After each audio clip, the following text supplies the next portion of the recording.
পরিণীতা ধারাবাহিক সিরিয়ালে আজকে দেখতে পাবেন বাড়িতে বিয়ের আনন্দ, শাড়ি গয়না, আশীর্বাদের আয়োজন সব চলছিল জমিয়ে। কিন্তু একজন শিরিন চুপ করে বসেছিল না, কারণ ওর টার্গেট একটাই, পিসিমনির বিয়ে ভাঙ্গা। আর এবার নতুন বামা, দুপুর 2টার মধ্যে আশীর্বাদ না হলে বিয়েতেও বাধা। শিরিন পাগলের মতো চিৎকার করে ওঠে। শিরিন বলে, তোদের বিয়ে বাড়ির আনন্দ ফুর্তি সব দেখলাম, পিসিমনির আশীর্বাদের ছবি কেটে দিয়েছি। বাড়ির সবাই স্তব্ধ।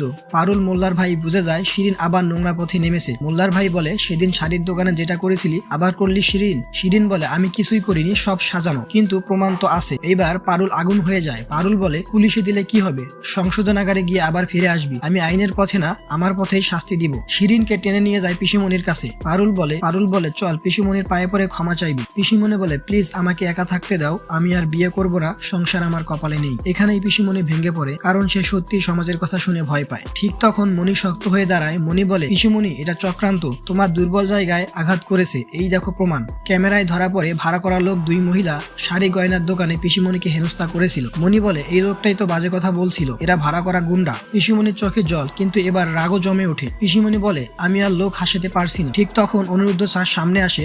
শান্ত কিং স্ট্রং। অনিরুদ্ধ বলে, সমাজ কি বলবে, লোকে কি ভাববে, এগুলো নিয়ে কেন মাথা ঘামান? অনিরুদ্ধ বলে, ভালোবাসার কোনো বয়স হয় না, সংসার মানে শুধু সন্তান দায়িত্ব না, দুজন মানুষের হাতে হাত রেখে জীবন কাটানো। পিসিমনি একটু শক্ত হয়, কিন্তু ভয় যায় না। ঠিক তখন এই গল্পে ঢুকে পড়ে এক রহস্যময় সত্য। রায়ান বলে, দুপুর 2টার মধ্যে যদি আশীর্বাদ না হয়, অনিরুদ্ধ মুখার্জির বাড়িতে না এলে বিয়েতেও বাধা আসবে। সবাই থমকে যায়। এটা কি গুজব, নাকি সত্যি কেউ প্ল্যান করে সময় আটকে দিচ্ছে? এপিসোডের শেষে কিছু প্রশ্ন থেকেই যায়। এই দুইটা সত্য কে দিল, কেন দিল? শিরিন কি কারো হাতের পুতুল, নাকি এর পিছনে আছে আরো বড় মাথা? আপনার মতামত কমেন্টে জানান এবং পরবর্তী আপডেট পেতে আমাদের চ্যানেলটিকে সাবস্ক্রাইব করে আমাদের পাশেই থাকবেন।